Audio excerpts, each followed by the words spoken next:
Hello, and welcome to the top 10 most aggressive fish. So the first fish on the top 10 most aggressive fish list is the Gulper Catfish. I love this fish. It's one of my favorites. It swallows its prey whole. It can eat fish up to the same size as it or even bigger. And it just keeps them in there because it has teeth that are hooked backwards. So once it swallows it, it just gets stuck in and can't get out. It's native to the Rio Negro and Orinoco basins in Brazil, Colombia, Venezuela. And it's found in slow-moving waters. You can find these guys on Predatoryfins for about $80. And it would definitely be fun to get like a 32-gallon Fluval Flex and dedicate it to one of these. Next is the ABI or ABI puffer. This is from a friend on Reddit.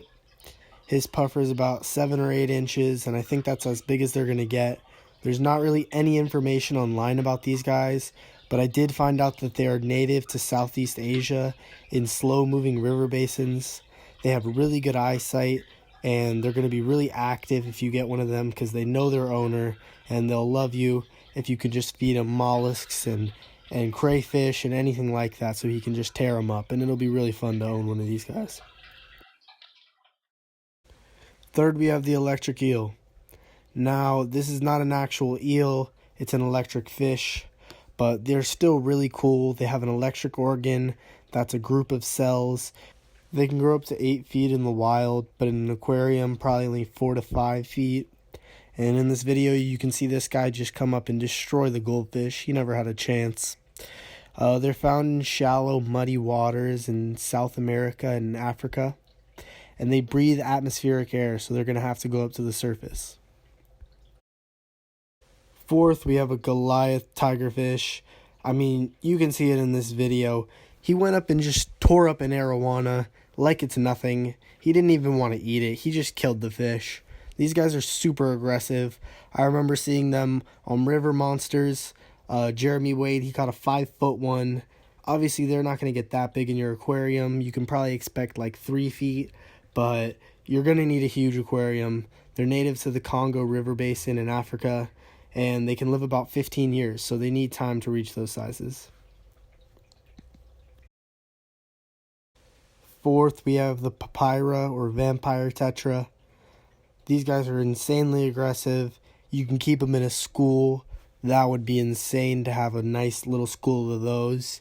But they are not little fish. They get 3 feet. So be prepared if you're going to get one of these guys. They sell them on Predatoryfins as well. I think they're a little less. They're probably like $50. But you have to be prepared because they're known to only live 1 year to 2 years in captivity. They need meaty foods and they need live foods and they need a lot of them.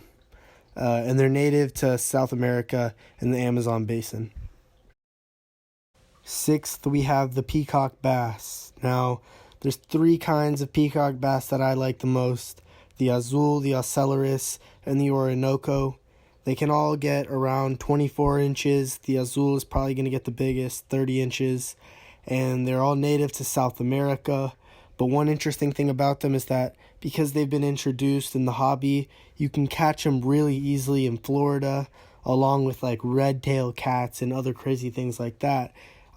Florida just now has a really interesting different selection of fish. And I know it's not good because they're not native to there, but it's just something really interesting to think about. Seventh, we have the Candiru Asou. Now, the Candiru Asou, aka the vampire fish, is a parasitic catfish. It's those small little things attacking that thing right there. Yeah, they're native to the Amazon basin, and they're native to Bolivia, Brazil, Colombia, Ecuador, and Peru. And they're known to swim up your penis. Yeah, these guys are a little sus. I don't know how valid it is. It's kind of an urban legend. I mean, it's probably happened to like 2 dudes in the last 10 years. But don't take a bath in the tank or anything like that, because you might get a fish up your cock. Eighth, we have the hairy puffer. I really like these guys. They have the head of a crocodile and no body. They're an ambush predator found in Thailand, Laos, and Cambodia, and they only get 5 inches, so you can just get them in like a 40 breeder and have live feedings all the time. It'll be super fun. I don't know how active they'll be compared to some of the other puffers, but personally I think they're just really cool, and I might set up a tank dedicated to one soon. Ninth, we have the Piranha. Now, I know the Piranha is not like some of the other choices I put on this list. It's not the most original, but a Piranha school would be really cool. I mean, you can see it in this video. They're just hunting down a pike. That is definitely a really cool behavior to watch. They're like at the top of the apex predator list when it comes to the Amazon. They're found in South America, obviously, and they can get about 20 inches. So the Piranha is really cool. Just make sure you have space for them because they like to swim around a lot. And last but not least, we have the wolf cichlid. The wolf cichlid, aka the dove. Now, the dove gets about 28 inches if it's a male and 16 if it's a female. You can get a breeding pair in a 125.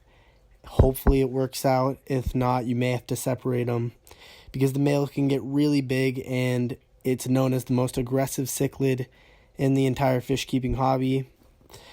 It's native to Central America in Honduras, Nicaragua, and Costa Rica. And it's just an insanely beautiful fish. I mean, it has a distinct personality. It knows the owner just like a flower horn would. And I mean, it's a killer. You can feed that guy live fish all day. He'll go after them. Just make sure he gets a lot of stimulation because he can definitely become depressed if you don't, give him a lot of attention, and he'll be able to see you. He's the total package. You can see all the colors of the rainbow right on him. I mean, he is just such a beautiful fish.